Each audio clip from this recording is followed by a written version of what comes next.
नमस्कार, DD news में आप सभी का स्वागत है। मैं हूं ऋतु वर्मा। खबरों को विस्तार से देखने से पहले आइए नजर डालें अभी तक की हेडलाइंस पर।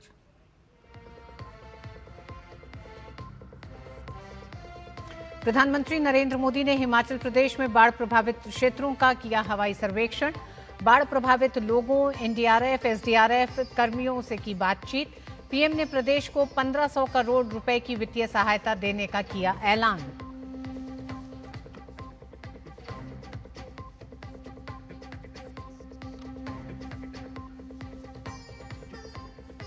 उपराष्ट्रपति पद चुनाव के लिए करीब 95% हुआ मतदान। सीपी राधाकृष्णन और बी सुदर्शन रेड्डी के बीच है मुकाबला। एनडीए ने किया जीत का दावा। शाम 6 बजे से मतगणना।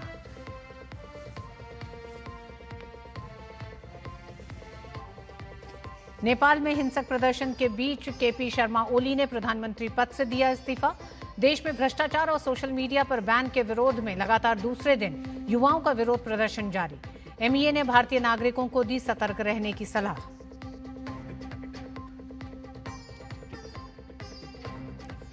और अफगानिस्तान और हांगकांग की भिड़ंत के साथ आज से यूएई में शुरू होगा एशिया कप T20। मेजबान देश के साथ कल भारत खेलेगा अपना पहला मैच।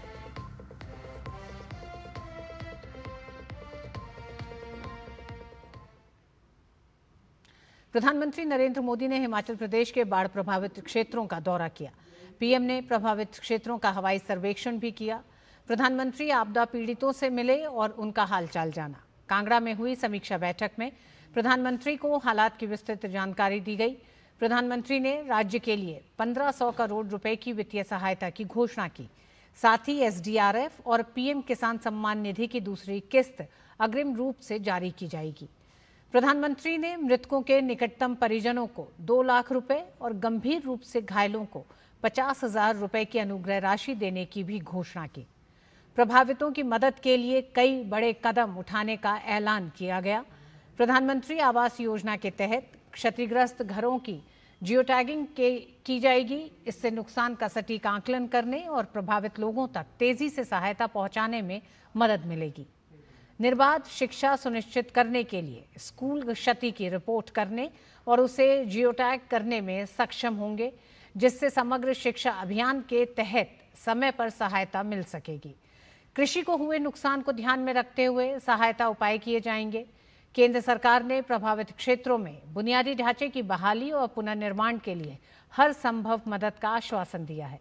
प्रधानमंत्री ने एनडीआरएफ, एसडीआरएफ और आपदा मित्र स्वयंसेवकों से भी मुलाकात की और उनके प्रयासों की सराहना की।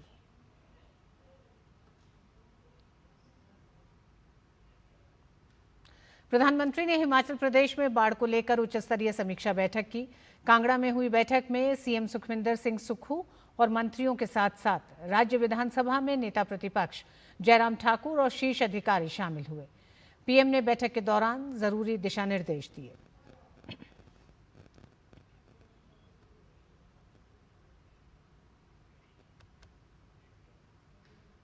प्रधानमंत्री नरेंद्र मोदी ने हिमाचल प्रदेश में बाढ़ प्रभावित क्षेत्रों का हवाई सर्वेक्षण किया। हिमाचल से भाजपा सांसद कंगना रनौत ने प्रधानमंत्री के हिमाचल दौरे को लेकर कहा कि प्रधानमंत्री ने हर एक इलाके का सर्वेक्षण किया और लोगों को हर संभव मदद का भरोसा दिलाया। इस दौरे के दौरान प्रधानमंत्री ने बाढ़ प्रभावित क्षेत्रों का जायजा लिया और साथ ही राज्य सरकार के साथ बैठक कर राहत और पुनर्वास कार्यों पर चर्चा भी की। उन्होंने सारा जो है वो ब्यौरा लिया, सारा उन्होंने विश्लेषण किया हर तरीके से। जैसा आपने देखा कि हवाई सर्वे के साथ में यहाँ पे पूरी उन्होंने एक प्रेजेंटेशन कह लीजिए या जिस तरह से भी इन्होंने पूरा विस्तार पूर्वक हर चीज़ हर एरिया के थ्रू वो ईच एरिया के थ्रू वो गए, किस किस एरिया में कितना कितना क्या नुकसान हुआ है। उसके अलावा जो लोग हैं जिनकी अपनी पर्सनल जान माल की हानि हुई है, बच्चे जो अनाथ हो गए हैं, उनको वो पर्सनल मिलके उनकी पूरी डिटेल बना के गए हैं और जो नहीं आ सके उनको भी आश्वासन दिया है कि भाई उनकी बात जो है वो प्रधानमंत्री जी तक पहुंचेगी।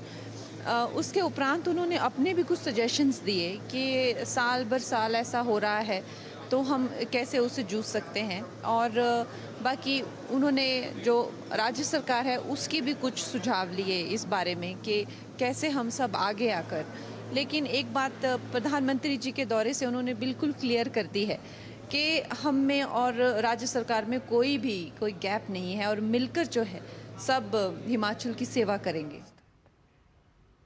आखिरकार नेपाल में प्रधानमंत्री की गद्दी सोशल मीडिया पर बैन से शुरू हुए विरोध प्रदर्शन की भेंट चढ़ गई।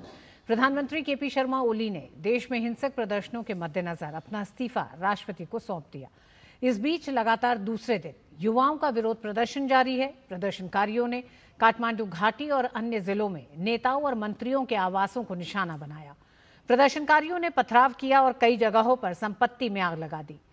ललितपुर के सुनाकोठी में सूचना एवं प्रौद्योगिकी मंत्री पृथ्वी सुब्बा गुरंग का घर प्रदर्शनकारियों ने आग के हवाले कर दिया।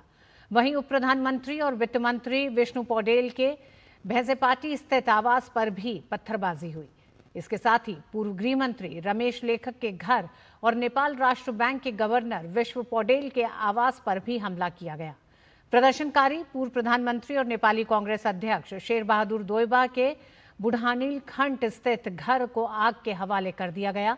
वहीं विपक्षी नेता और पूर्व प्रधानमंत्री पुष्प कमल दहल प्रचंड के घूमलटार स्थित आवास पर भी पथराव हुआ। बहरहाल कर्फ्यू के आदेश के बावजूद युवाओं ने मंगलवार को न्यू बानेश्वर, कलंकी चौक और घाटी के अन्य हिस्सों में प्रदर्शन जारी रखा। कलंकी चौक में युवाओं ने टायर जलाए और सोमवार की हिंसा में मारे गए लोगों के लिए जवाबदेही की मांग की। इस बीच सोमवार शाम को गृहमंत्री रमेश लेखक ने इस्तीफा दे दिया था। इसके बाद मंगलवार को नेपाली कांग्रेस के नेता और कृषि एवं पशुपालन मंत्री रामनाथ अधिकारी ने भी पद छोड़ दिया। उन्होंने सरकार के तानाशाही रवैये का हवाला दिया। इसके अलावा स्वास्थ्य मंत्री प्रदीप पौडेल ने भी अपने पद से इस्तीफा दे दिया है। प्रदीप पौडेल ने कहा है कि ऐसी स्थिति में सरकार में बने रहने का कोई मतलब नहीं है। दूसरी ओर जल आपूर्ति मंत्री प्रदीप यादव ने भी इस्तीफा दे दिया है। उधर भारत नेपाल के घटनाक्रम पर नजर बनाए हुए है। भारत ने नेपाल में विरोध प्रदर्शनों के दौरान कई युवाओं की मौत पर दुख जताया।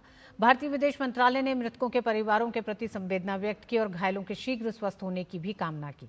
विदेश मंत्रालय ने कहा कि एक घनिष्ठ मित्र और पड़ोसी होने के नाते हम आशा करते हैं कि सभी संबंधित पक्ष संयम बरतेंगे और शांतिपूर्ण तरीकों और बातचीत के जरिए किसी भी मुद्दे का समाधान करेंगे। काठमांडू और नेपाल के कई अन्य शहरों में कर्फ्यू पर संज्ञान लेते हुए विदेश मंत्रालय ने नेपाल में भारतीय नागरिकों को सलाह भी दी है कि वे सावधानी बरतें और नेपाली अधिकारियों द्वारा जारी किए गए कदमों और दिशा निर्देशों का पालन करें।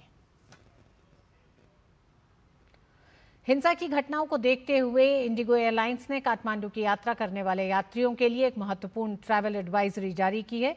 काठमांडू में मौजूदा हालात को देखते हुए एयरपोर्ट को संचालन के लिए बंद कर दिया गया है, जिसके कारण इंडिगो ने अपनी सभी उड़ानें निलंबित कर दी हैं। एयरलाइन ने घोषणा की है कि काठमांडू आने और जाने वाली सभी फ्लाइट्स अगली सूचना तक रद्द रहेंगी। प्रभावित यात्रियों की सुविधा के लिए कंपनी ने अपनी वेबसाइट पर वैकल्पिक उड़ान चुनने या रिफंड क्लेम करने का विकल्प दिया है।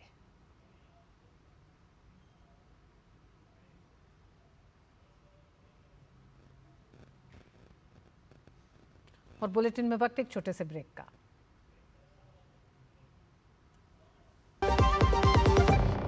सुनो, एक अच्छी इंश्योरेंस पॉलिसी एआई से पूछते हैं। एक ऐसी पॉलिसी जिसमें प्रीमियम पेमेंट हो लिमिटेड पर इनकम आती रहे लाइफ टाइम। LIC का जीवन उत्सव। एक ऐसी पॉलिसी जो दे होल लाइफ इंश्योरेंस कवर भी। LIC का जीवन उत्सव। वाह, चलो तो LIC की जीवन उत्सव पॉलिसी ही लेते हैं। मैं भी तुमसे यही कह रही थी। LIC का जीवन उत्सव। लाइफ टाइम सेलिब्रेशन मनाइए LIC के जीवन उत्सव के साथ। फ्यूचर सेट है। मेरी पसंद, मेरी पसंद, मेरी पसंद, मेरी पसंद, हमारी पसंद, हम सबकी पसंद। मजबूत देश का मजबूत सरिया हो गया स्टील।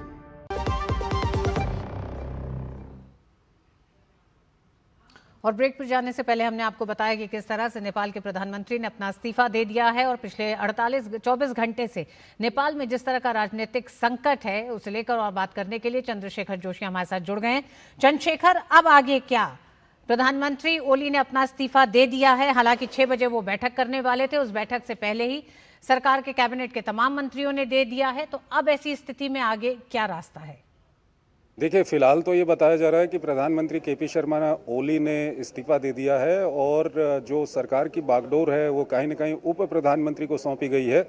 और जैसा कि कल से जो घटना हुई उसके बाद मंत्रिमंडल के कई मंत्री भी इस्तीफा दे चुके हैं और इस सब के बीच जो नया घटनाक्रम हुआ है उसमें जो नेपाल के सेना अध्यक्ष हैं, वहाँ के जो चीफ सेक्रेटरी हैं, उसके अलावा जो टॉप ब्यूरोक्रेट हैं, उन्होंने लोगों से अपील की है कि वो संयम बरतें और राजनीतिक संवाद के जरिए इस मामले का कोई न कोई हल निकाला जाएगा।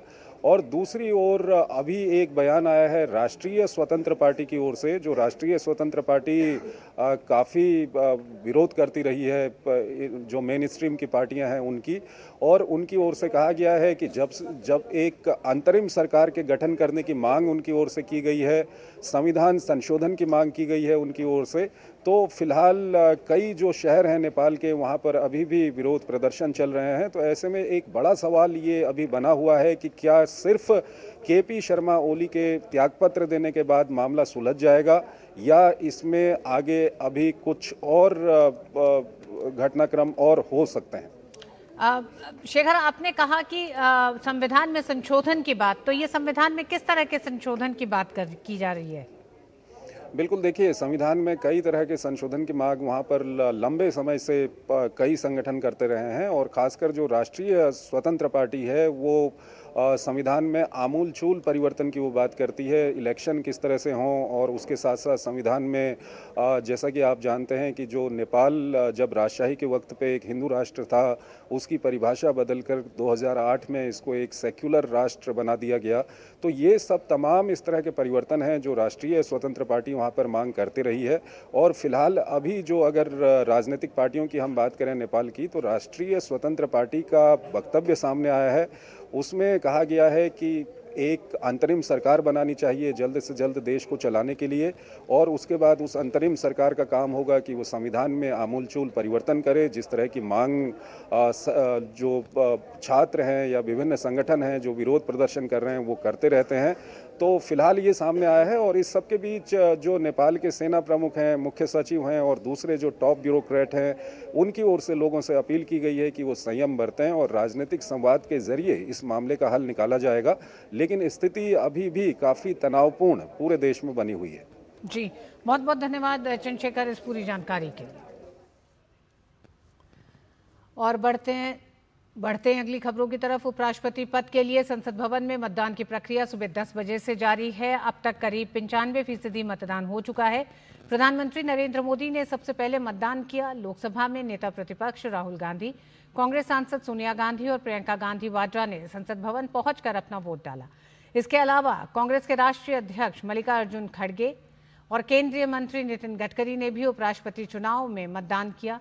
इस चुनाव में लोकसभा और राज्यसभा के सभी सांसद और मंत्री हिस्सा लेकर अपने मताधिकार का प्रयोग कर रहे हैं।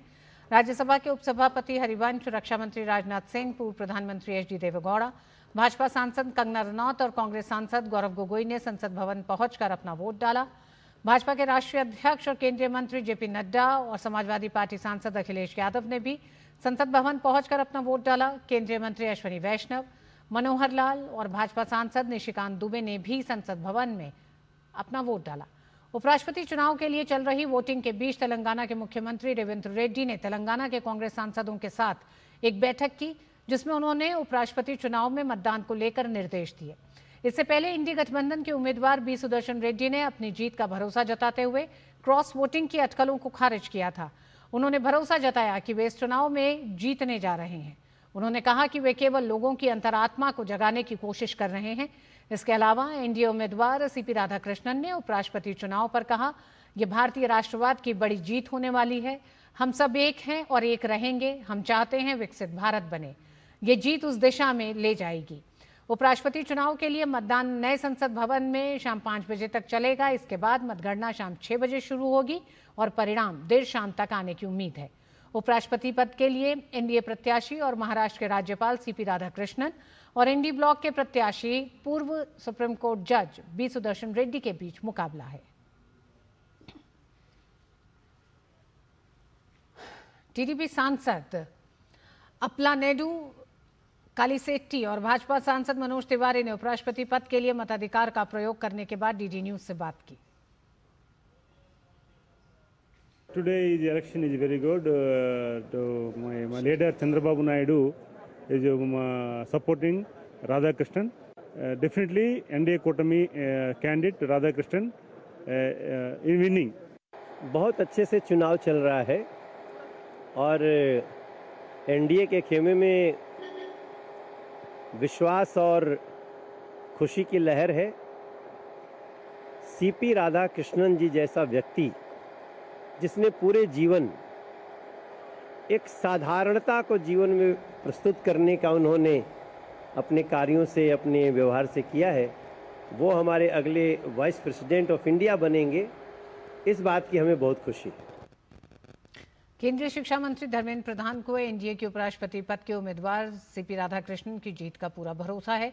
डीडी न्यूज के साथ विशेष बातचीत में धर्मेंद्र प्रधान ने कहा कि राधाकृष्णन का एक बड़ा व्यक्तित्व है और वो उपराष्ट्रपति पद पर जरूर चुने जाएंगे।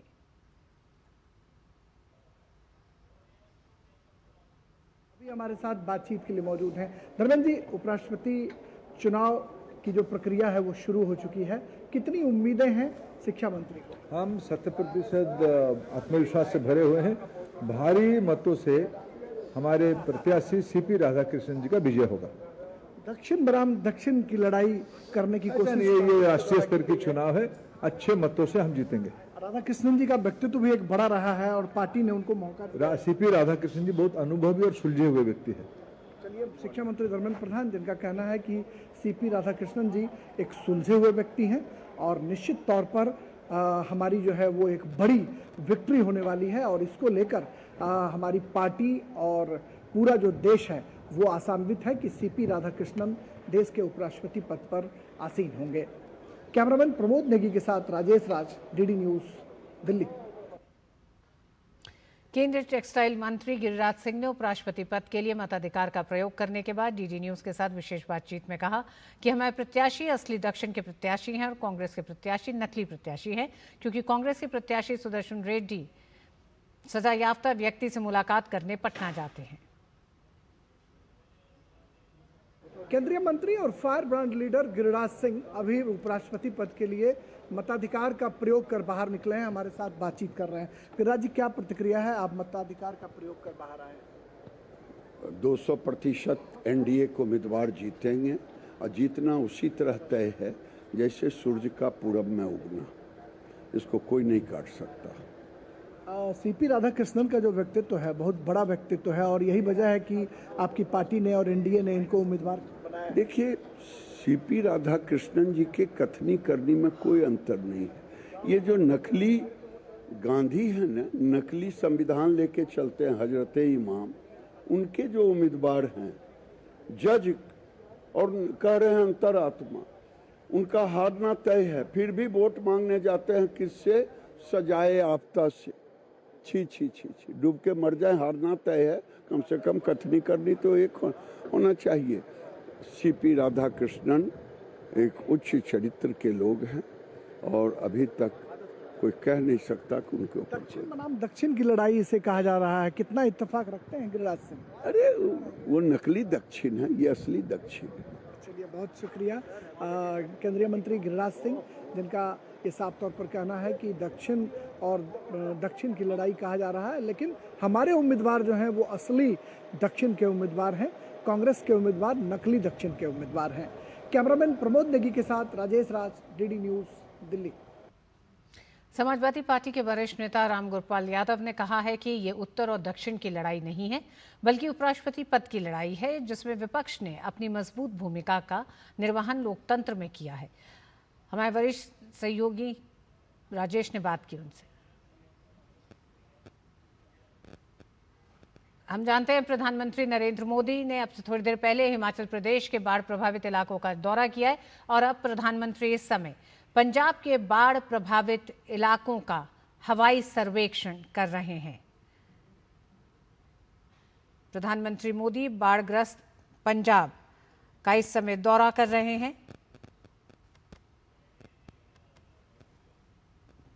पंजाब के बाढ़ प्रभावित इलाकों का सर्वेक्षण कर रहे हैं प्रधानमंत्री नरेंद्र मोदी। पंजाब से पहले प्रधानमंत्री नरेंद्र मोदी ने हिमाचल प्रदेश के बाढ़ प्रभावित इलाकों का दौरा किया।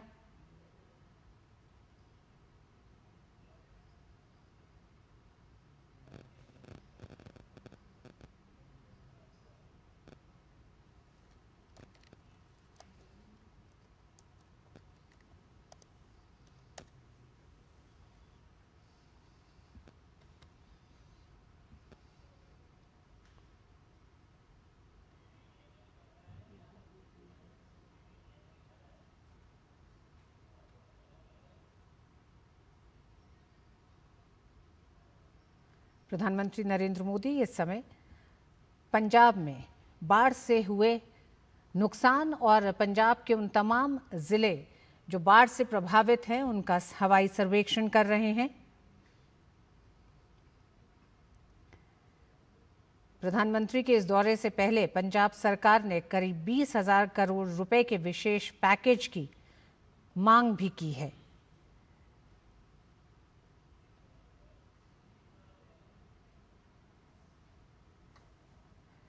अभूतपूर्व बाढ़ से हुए नुकसान का निरीक्षण करने के लिए प्रधानमंत्री नरेंद्र मोदी इस समय पंजाब में हैं।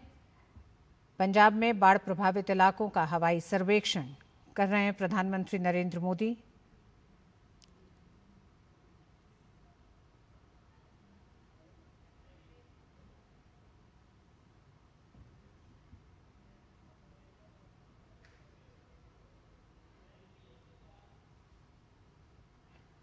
प्रधानमंत्री नरेंद्र मोदी बाढ़ प्रभावित क्षेत्रों के हवाई सर्वेक्षण के बाद गुरदासपुर में बाढ़ प्रभावित लोगों से मुलाकात करेंगे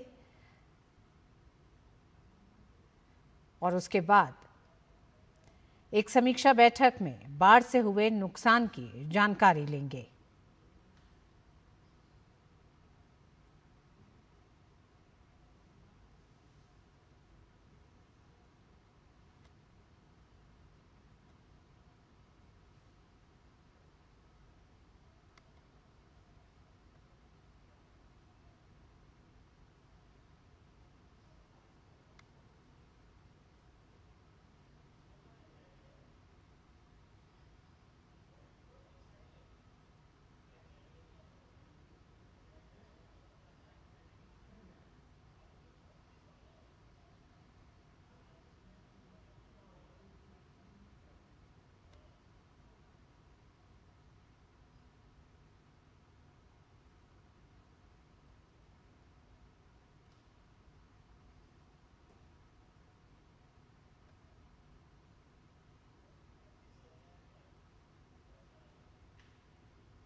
पंजाब के कई इलाकों में बाढ़ से बड़ा नुकसान हुआ है।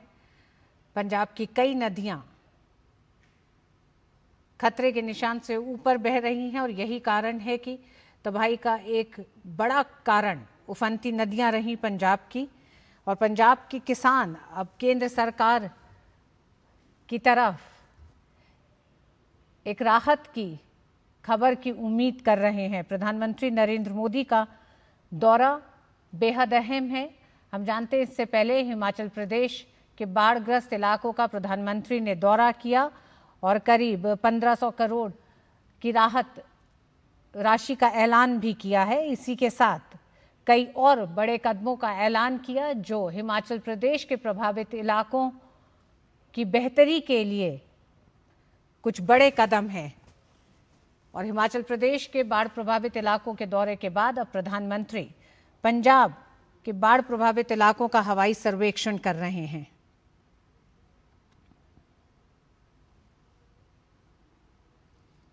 पंजाब में भी प्रधानमंत्री अब से थोड़ी देर में बाढ़ से प्रभावित लोगों से मुलाकात करेंगे और उसके बाद एक समीक्षा बैठक में हिस्सा लेंगे।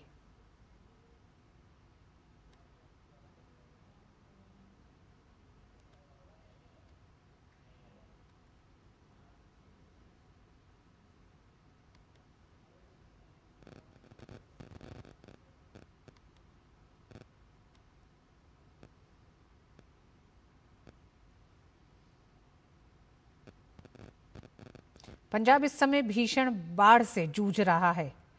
बाढ़ के कारण सूबे में अब तक 50 से ज्यादा लोगों की मृत्यु हो चुकी है।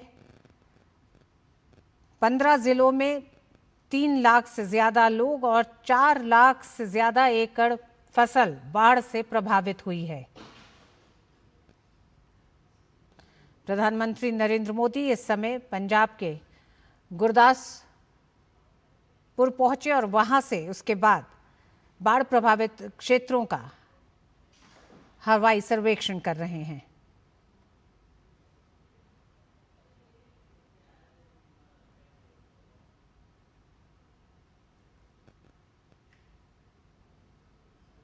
पंजाब के लोगों को प्रधानमंत्री के इस दौरे से काफी उम्मीदें हैं।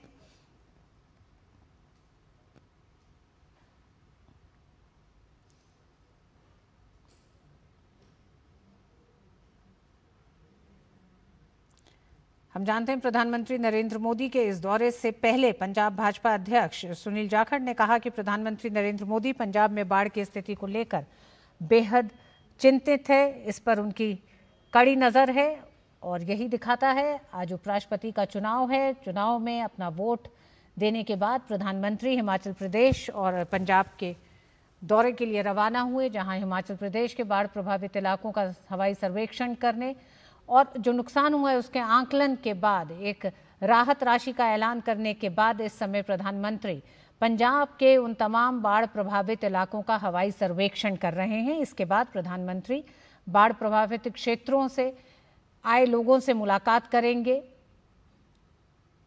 और उस मुलाकात के बाद एक समीक्षा बैठक में शामिल होंगे।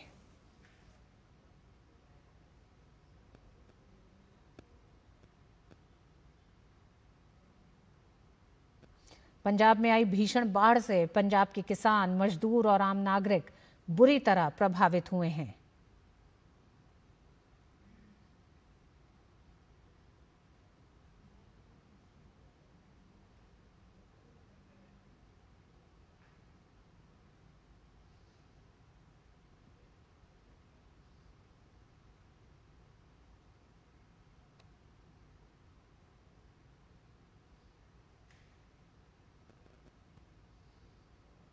पंजाब इस समय दशकों में आई सबसे भीषण बाढ़ से जूझ रहा है।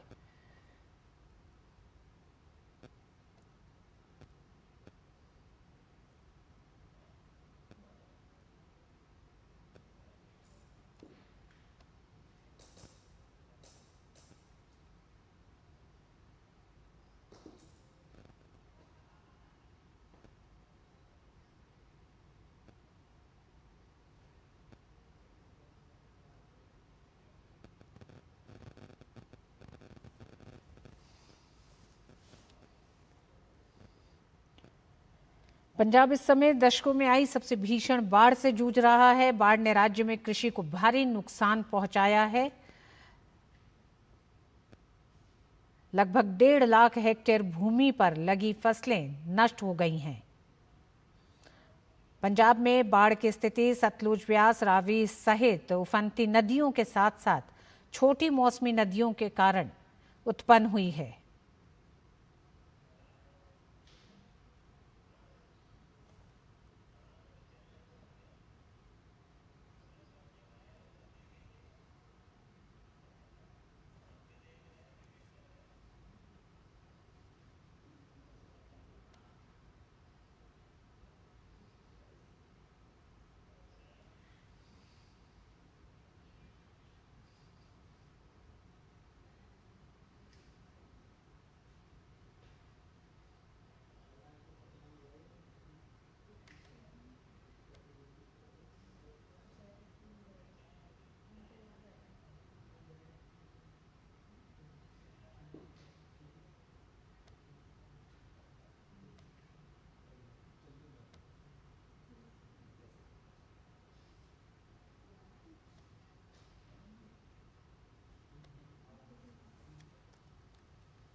पीएम मोदी का पंजाब के बाढ़ग्रस्त इलाकों का हवाई सर्वेक्षण जारी है। हिमाचल प्रदेश के बाद प्रधानमंत्री नरेंद्र मोदी पंजाब पहुंचे हैं। बाढ़ प्रभावित क्षेत्रों का हवाई सर्वेक्षण कर रहे हैं। पंजाब के तीनों बांधों भाखड़ा, पौंग और रणजीत सागर में पानी की आवक घट गई है। हालांकि बांधों से सतलुज, व्यास, रावी में लगातार पानी छोड़ा जा रहा है। इस कारण बाढ़ प्रभावित क्षेत्रों में अब भी पानी जमा है।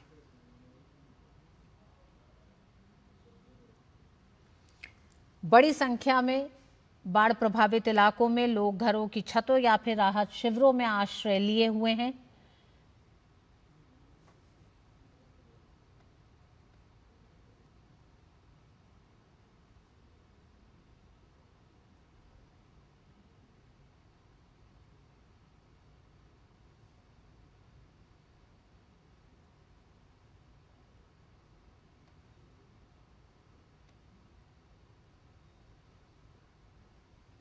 पंजाब इस समय दशकों में आई सबसे भीषण बाढ़ से जूझ रहा है।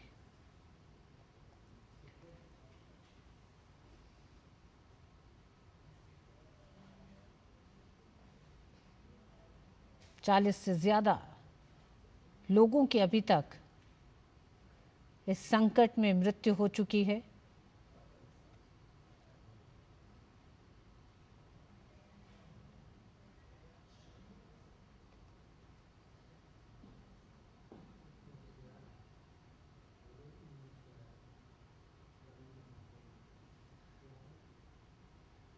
प्रधानमंत्री नरेंद्र मोदी गुरदासपुर के तिब्बरी आर्मी स्टेशन पहुंचने के बाद उन्होंने वहां से हवाई सर्वेक्षण के जरिए बाढ़ प्रभावित इलाकों का मुआयना किया। इस समय ये मुआयना चल रहा है। प्रधानमंत्री जिलेवार स्थितियों का आकलन कर रहे हैं।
प्रधानमंत्री के इस दौरे से पहले पंजाब के मुख्यमंत्री भगवंत सिंह मान ने कैबिनेट बैठक की और जिसमें उन्होंने अपने तमाम मंत्रियों के साथ बाढ़ से हुए नुकसान के आकलन के बाद करीब 20,000 करोड़ रुपए के विशेष पैकेज की केंद्र सरकार से मांग की बात की है। इस लिहाज से भी प्रधानमंत्री का ये दौरा बेहद अहम हो जाता है। प्रधानमंत्री इस समय बाढ़ प्रभावित इलाकों का हवाई सर्वेक्षण कर रहे हैं। इसके बाद बाढ़ से प्रभावित लोगों से मुलाकात करेंगे और उसके बाद एक समीक्षा बैठक में शामिल होंगे। और ठीक इसी तरह की प्रक्रिया हिमाचल प्रदेश के अपने दौरे के दौरान भी प्रधानमंत्री की रही, जहां उन्होंने हिमाचल प्रदेश के बाढ़ प्रभावित इलाकों का दौरा किया, बाढ़ प्रभावित लोगों से मुलाकात की, राहत बचाव कार्य में जुटी एजेंसियों से मुलाकात की और फिर समीक्षा बैठक के बाद करीब 1500 करोड़ रुपए की राहत राशि का ऐलान किया।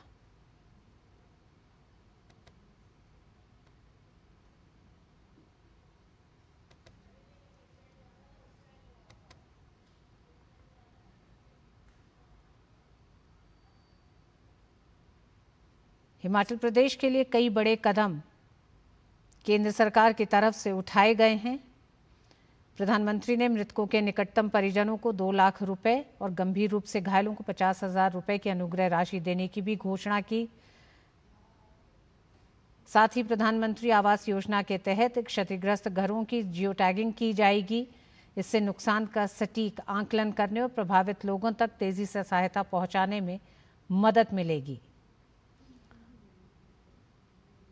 प्रधानमंत्री का हिमाचल प्रदेश का दौरा पंजाब के लोगों के लिए कई उम्मीदों को बढ़ाता है। प्रधानमंत्री इस समय पंजाब के बाढ़ प्रभावित इलाकों का हवाई सर्वेक्षण कर रहे हैं।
और वक्त एक छोटे से ब्रेक का है। पंजाब में प्रधानमंत्री नरेंद्र मोदी इस समय हवाई सर्वेक्षण कर रहे हैं बाढ़ प्रभावित इलाकों का। इससे जुड़ी खबरें आप तक लेके आएंगे। वक्त एक छोटे से ब्रेक का।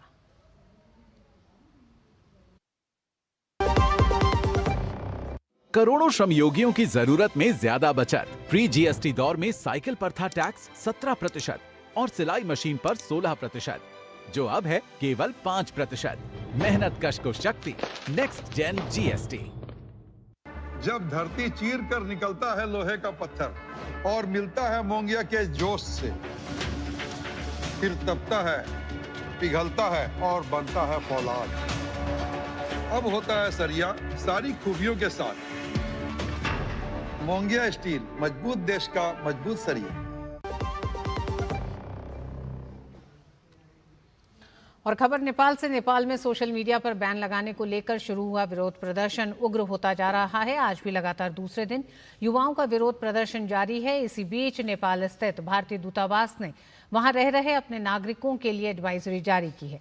दूतावास ने सोशल मीडिया प्लेटफॉर्म एक्स पर लिखा, नेपाल में सभी भारतीय नागरिकों से अनुरोध है कि वे किसी भी आपातकालीन स्थिति या सहायता की आवश्यकता होने पर संपर्क के लिए भारतीय दूतावास काठमांडू के निम्नलिखित टेलीफोन नंबरों पर संपर्क करें।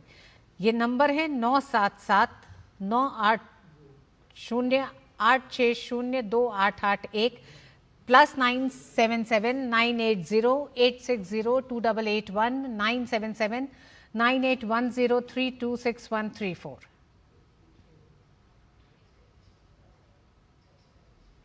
और चंद्रशेखर जोशी हमारे साथ जुड़े हुए हैं। चंद्रशेखर जोशी, एमईए ने भी और भारतीय दूतावास जो नेपाल में है उसने ये हेल्पलाइन नंबर जारी किए हैं जो बताता है कि संकट थमता नजर नहीं आ रहा नेपाल में।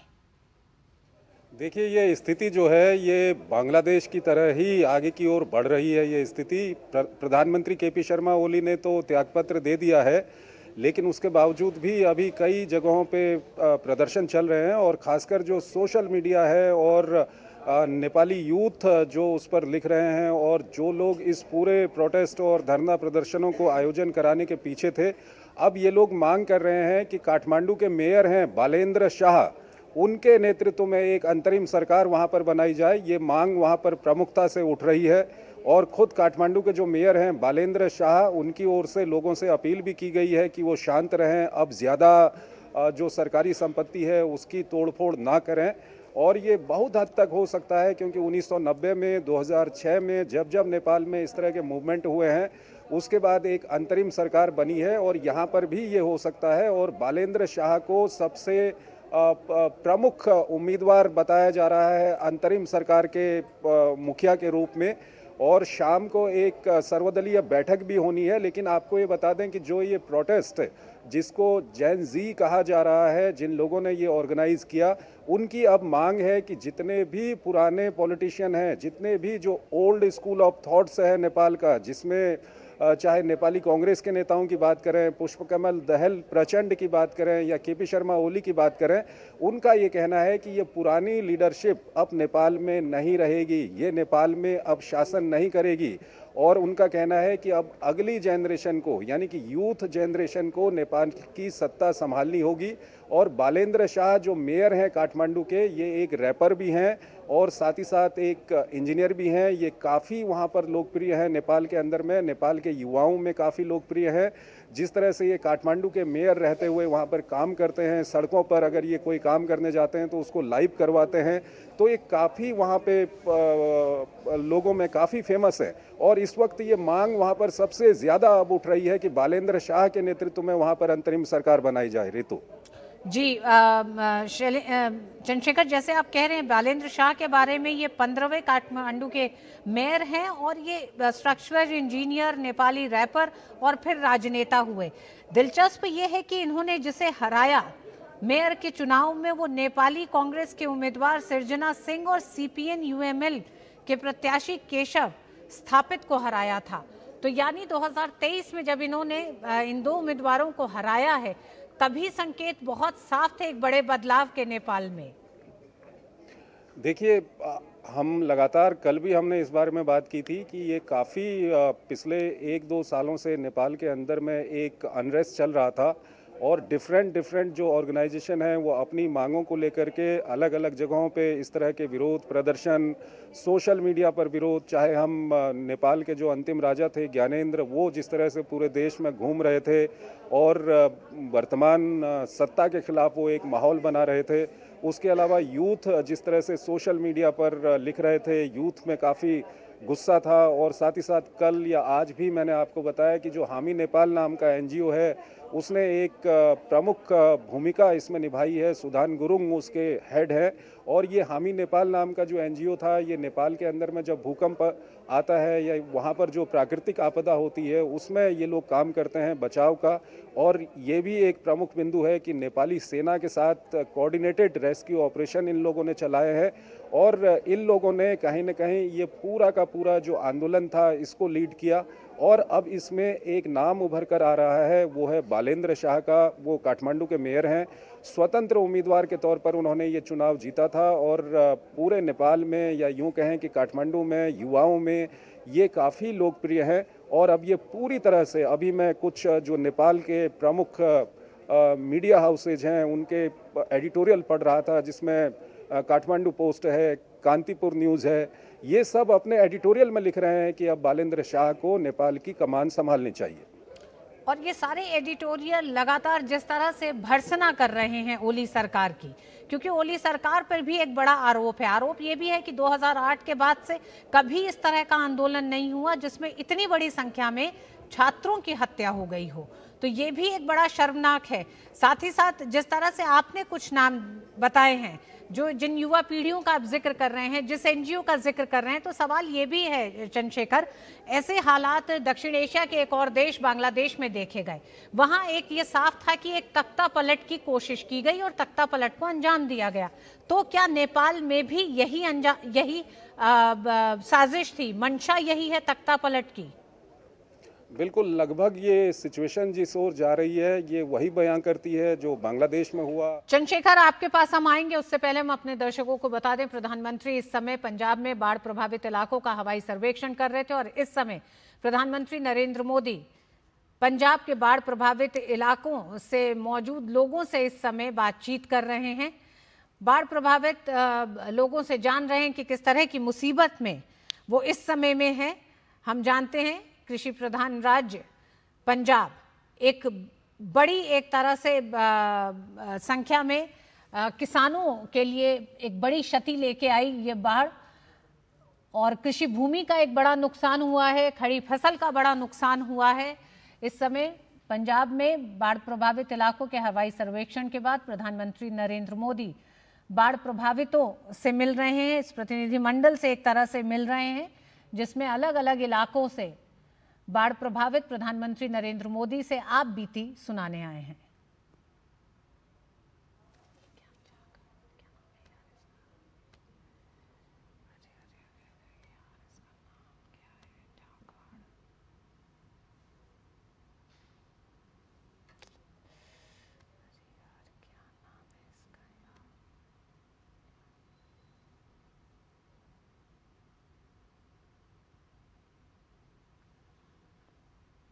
प्रधानमंत्री नरेंद्र मोदी इस समय बाढ़ प्रभावित इलाकों से आए लोगों से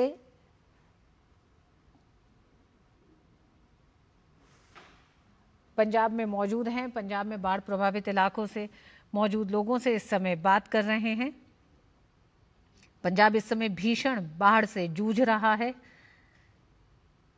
15 जिलों में 3 लाख लोग प्रभावित हैं, वहीं 4 लाख एकड़ फसल बाढ़ से प्रभावित हुई है।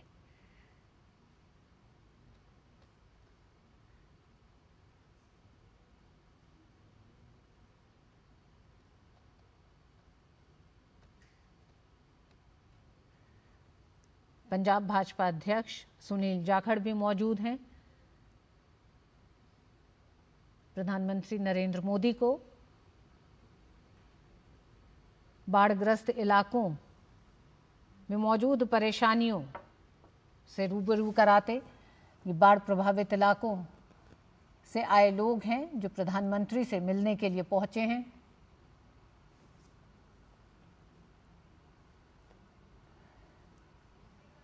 पंजाब भाजपा अध्यक्ष सुनील जाखड़ ने पंजाब के लोगों को प्रधानमंत्री नरेंद्र मोदी का ये संदेश पहले भी पहुंचाया, जिसमें उन्होंने कहा कि बाढ़ की स्थिति को लेकर प्रधानमंत्री बेहद चिंतित हैं।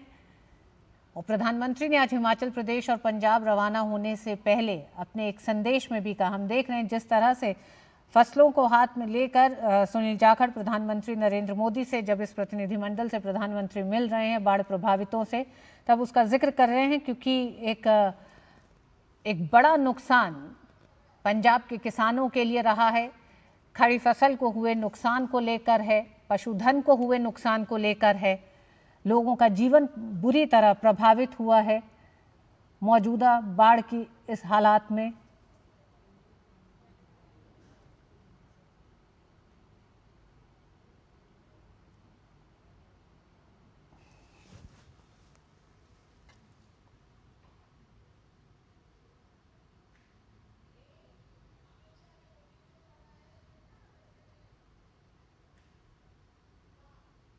पंजाब में आई भीषण बाढ़ से पंजाब के किसान, मजदूर और आम नागरिक बुरी तरह प्रभावित हुए हैं।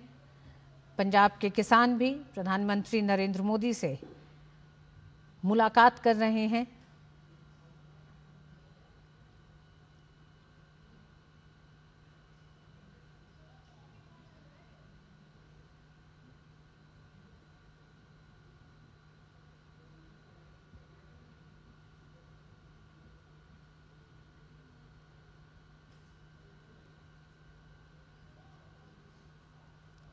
प्रधानमंत्री नरेंद्र मोदी का पंजाब दौरा स्पष्ट संदेश देता है कि पंजाब अकेला नहीं है, बल्कि पूरा देश और केंद्र सरकार पंजाब के साथ मजबूती से खड़ी है। केंद्र सरकार लगातार स्थिति की समीक्षा कर रही है और उसी कड़ी में प्रधानमंत्री नरेंद्र मोदी का ये पंजाब का दौरा है। पंजाब के गुरदासपुर पहुंचने के बाद पहले प्रधानमंत्री ने बाढ़ प्रभावित इलाकों का हवाई सर्वेक्षण किया और इस समय बाढ़ प्रभावितों से प्रधानमंत्री नरेंद्र मोदी मुलाकात कर रहे हैं।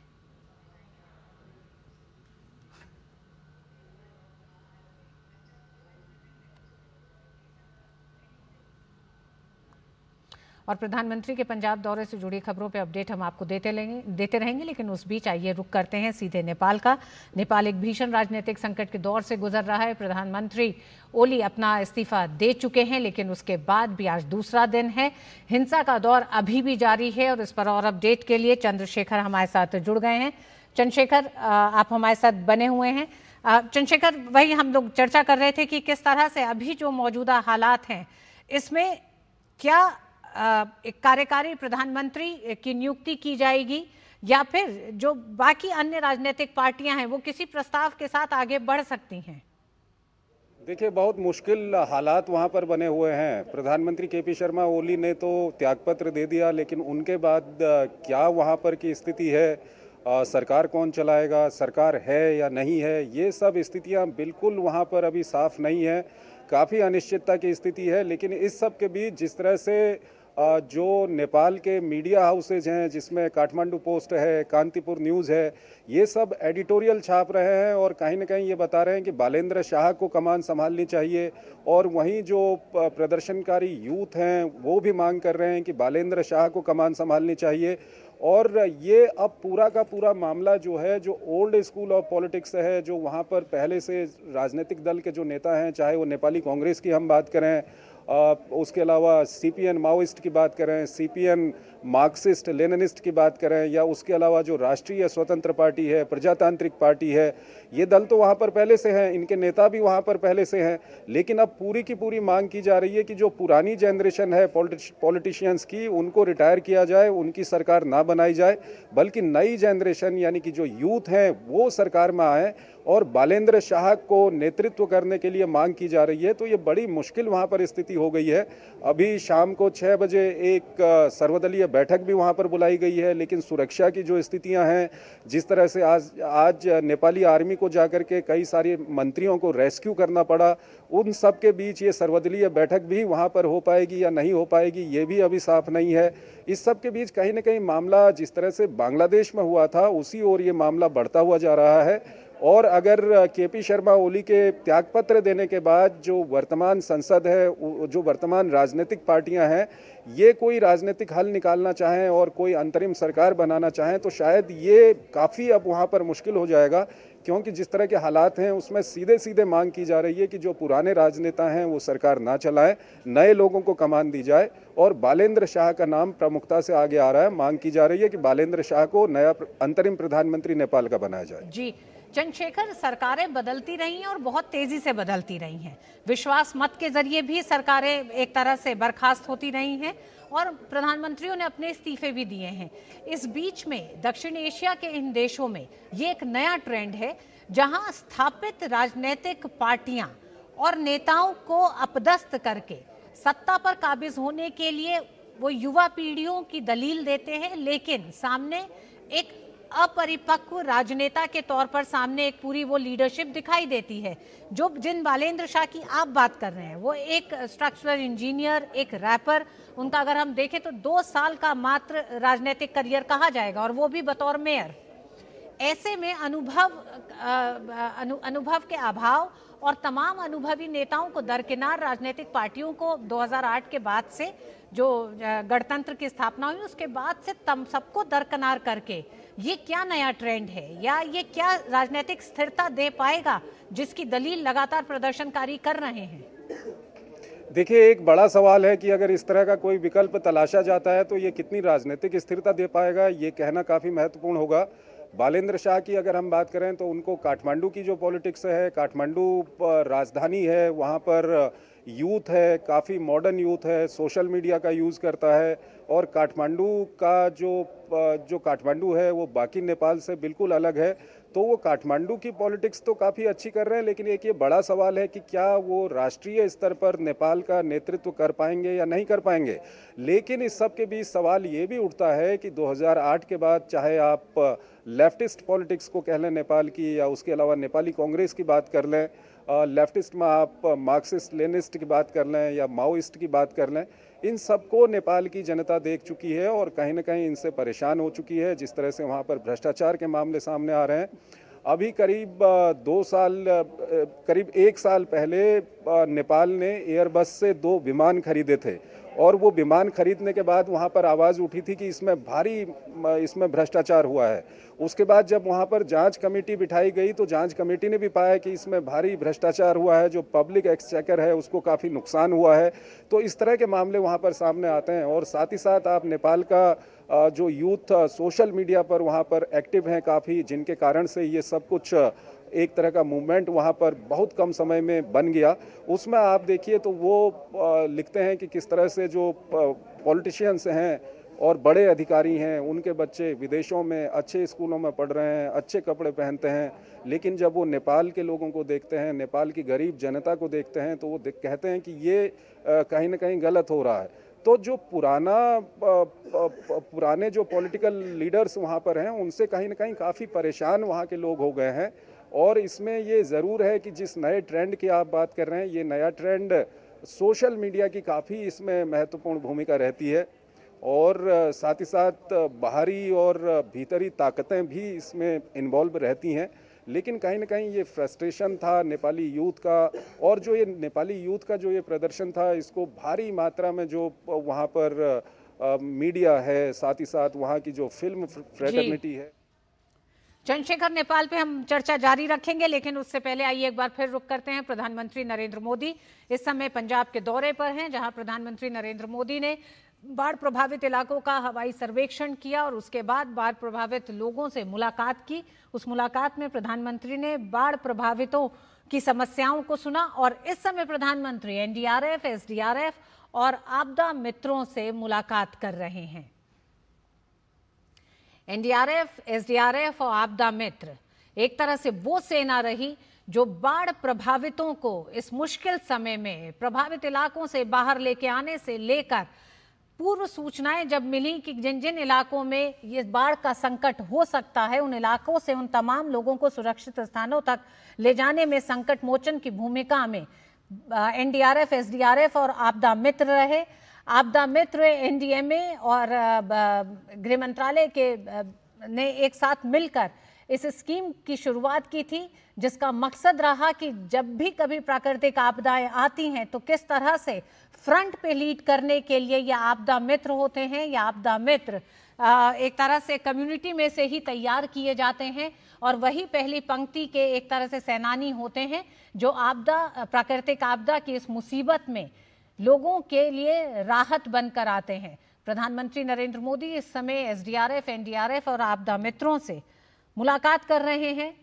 इन भीषण परिस्थितियों में किस तरह से इन तमाम एजेंसियों ने और आपदा मित्रों ने लोगों की मदद की है, सहायता की है, क्या चुनौतियां उनके सामने आई, अपने अनुभवों को इस समय प्रधानमंत्री के साथ साझा कर रहे हैं।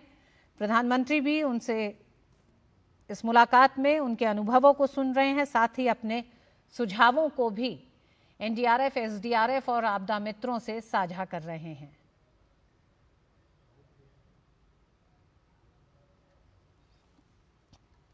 प्रधानमंत्री नरेंद्र मोदी का बेहद अहम दौरा पंजाब पिछले कई सालों में एक भीषण बाढ़ के दौर से इस समय जूझ रही है, जिसमें बड़ी संख्या में खेतिहर जमीन को बड़ा नुकसान हुआ है। इसी के साथ खड़ी फसलों का नुकसान है, पशुधन का नुकसान है, लोगों के लिए एक तरह से मकानों की क्षति जो है वो तो है ही, बुनियादी ढांचे का पंजाब में एक बड़ा नुकसान है। और हम जानते हैं कि प्रधानमंत्री नरेंद्र मोदी के आज के दौरे से पहले मुख्यमंत्री भगवंत सिंह मान ने कैबिनेट की एक बैठक ली। हालांकि उन्होंने ये अफसोस जताया है कि उनकी तबीयत ठीक नहीं है, नहीं तो वो प्रधानमंत्री के साथ होते। ऐसे में 20,000 करोड़ रुपए के एक राहत पैकेज की मांग भी रखी है पंजाब सरकार की तरफ से। प्रधानमंत्री अपने दौरे में शुरुआत कर चुके हैं। सबसे पहले उन्होंने बाढ़ प्रभावित इलाकों का हवाई सर्वेक्षण किया, उसके बाद बाढ़ प्रभावित इलाकों से मुलाकात की, उनसे जाना उनका हालचाल, उनकी समस्याओं को एक तरह से उनसे एक आकलन लिया कि कितना नुकसान हुआ है, किस तरह का नुकसान आम जन के लिए ये प्राकृतिक आपदा लेके आई है। और इस समय प्रधानमंत्री एसडीआरएफ, एनडीआरएफ और आपदा मित्रों से मुलाकात कर रहे हैं।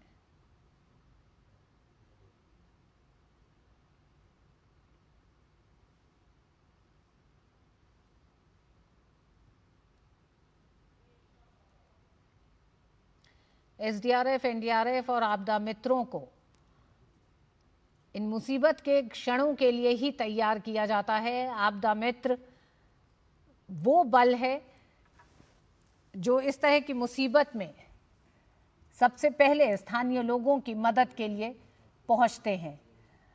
प्राकृतिक आपदाओं में किस तरह से राहत बचाव कार्य किया जाए, इसकी एक पूरी ट्रेनिंग आपदा मित्रों को दी जाती है।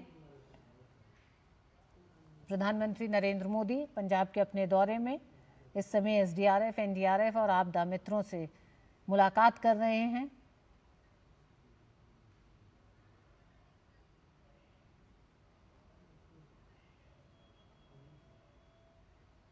राहत और बचाव कार्य में एसडीआरएफ, एनडीआरएफ के साथ ही कई इलाकों में सेना ने युद्ध स्तर पर काम किया है।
प्रधानमंत्री नरेंद्र मोदी इस समय पंजाब के दौरे पर हैं, जहां उन्होंने बाढ़ प्रभावित इलाकों का हवाई सर्वेक्षण किया।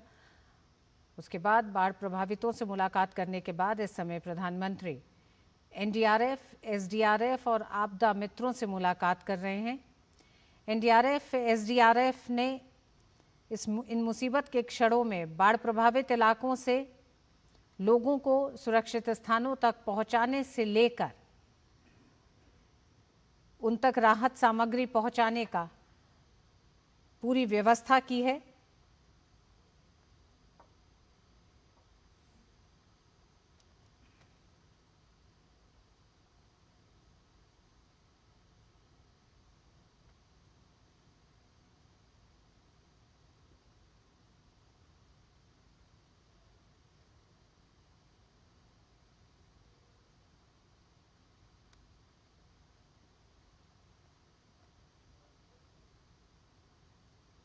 बाढ़ जैसी प्राकृतिक आपदा जहां एक तरफ पूरे जनजीवन को अस्त व्यस्त कर देती है, ऐसे में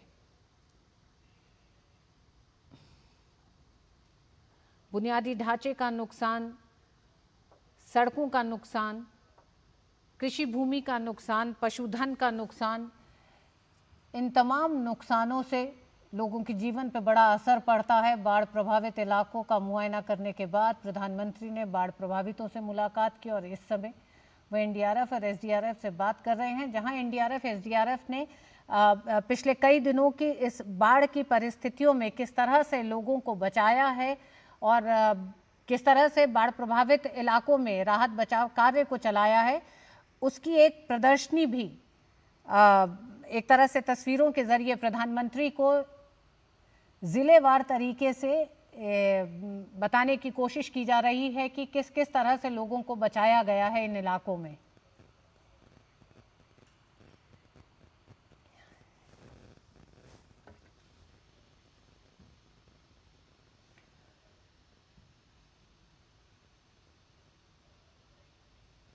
और आइए नेपाल की तरफ एक बार फिर रुख करते हैं। हमारे साथ चंद्रशेखर बने हुए हैं।